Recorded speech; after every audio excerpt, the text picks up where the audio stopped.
আসসালামু আলাইকুম। আবারও হাজির হলাম আপনাদের মাঝে নতুন আরেকটি ভিডিও নিয়ে। আপনারা দেখতে পাচ্ছেন আমাদের হাতে একটি মাইক্রো ল্যাবের স্পিকার আছে এবং এটি কি সমস্যা সে বিষয়ে আমরা তুলে ধরার চেষ্টা করব।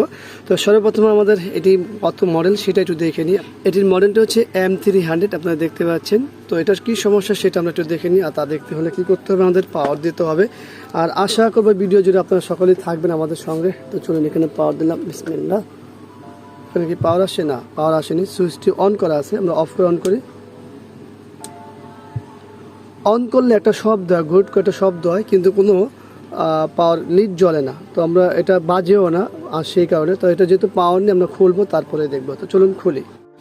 স্ক্রুগুলো খোলা হয়ে গেছে, আমরা সার্কিট বোর্ডটি খুললাম। এই হলো সার্কিট বোর্ড।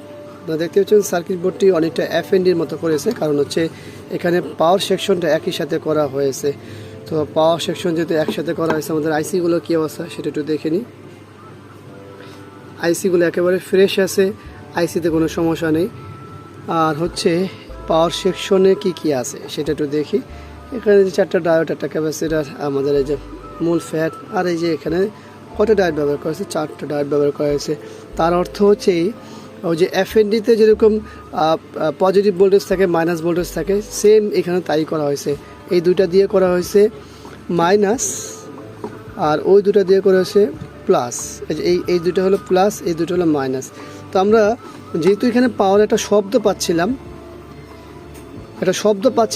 সেহেতু এখানে কোনো একটা ডায়োড খারাপ হতে পারে বা কোনো একটা ছোটোখাটো শর্টও হতে পারে। তো চলুন দেখি কি করা যায়। তো এই ডায়োডগুলো মেপে নিতে হবে, এই যে দেখতেই পাচ্ছেন। তো এইখানে যে ডায়েটগুলো আছে সেই ডায়েটগুলো কিন্তু ভালো। আপনারা যদি একটা জিনিস খেয়াল করেন, এই দেখুন এই জায়গাটা দেখতে পাচ্ছেন, ঠিক এই জায়গাটা একটু সোল্ডারিং ওপেন আছে। তো আমরা পাওয়ারটি দিই, তারপর একটা জিনিস দেখাই আপনাদেরকে।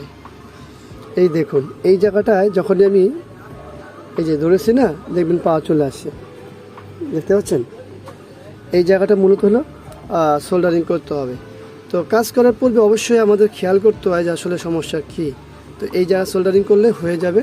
তো চলুন আমরা সোল্ডারিং করি, তারপরে দেখি। তো আমরা আমাদের যে মূল কাজটি সোল্ডারিংটি দেখুন ভালোভাবে করেছি, এবং এই সাইড শুধু না, এইটা কেন না, এর সাথে এই পাশে একটি আছে, সেটাও করে ফেলছি। করার পরে কী রেজাল্ট আসে সেটা একটু দেখি আমরা। তো চলুন পাওয়ারটি দিই, আবারও পাওয়ার দিই। এই হলো পাওয়ার দেওয়া। আমাদের এখানে কি আসে? অফ আছে, সুইচ অন করি, দেখুন পাওয়ার চলে আসে। আমরা জাস্ট গ্রিডটি দেখি, দেখছেন গ্রিডটা শুনতে পাচ্ছেন। তো আমাদের যে মূল কাজ সেই কাজটি কিন্তু হয়ে গেছে, কারণ হচ্ছে পাওয়ার ছিল না, পাওয়ার চলে আসে, আমরা বেজের গ্রিডতে দেখলাম। তো আমাদের মূল কাজটি আসলে কী ছিল? মূল কাজটি ছিল শুধুমাত্র বের করা যে আসলে এটা কেন এই সমস্যা হচ্ছিল। কারণ এটা পাওয়ার অন করলে গ্রিড একটা করে শব্দ হতো, বেজ করে একটা শব্দ আসতো। এই শব্দগুলো সাধারণত হয়ে থাকে এই কারণে। অনেক সময় দেখা যায় কি, এখানে যে ডায়োডগুলো আছে প্লাস এবং মাইনাস ভোল্টেজ, কোনো ক্ষেত্রে দেখা যায় প্লাস ভোল্টের ডায়োড খারাপ থাকে, কোনো ক্ষেত্রে দেখা যায় মাইনাস ভোল্টের ডায়োড খারাপ থাকে। তো আবার অনেক সময় উভয় কোনো সময় দুইটা ডায়োডই খারাপ থাকে, দুই পাশেরই। কিন্তু এই ধরনের শব্দ হলে সাধারণত এক পাশের ডায়োডটি খারাপ থাকে। তো আমরা কিন্তু সেই হিসাব করে অগ্রসর হচ্ছিলাম, কিন্তু আমাদের অগ্রসর হওয়ার আগেই দেখতে আমরা সমস্যা পেয়ে গেছি এবং সমাধানও পেয়ে গেছি। তো আমাদের মূল সমস্যার সমাধান হয়ে গেছে। আশা করব ছোট ভিডিও আপনাদের কাজে লাগবে। ভিডিওটি ভালো লাগলে অবশ্যই লাইক করবেন, কমেন্টস করবেন, শেয়ার করবেন, আর অবশ্যই আমাদের এই ভিডিও সম্পর্কে আপনার মতামত জানাবেন কমেন্টসের মাধ্যমে।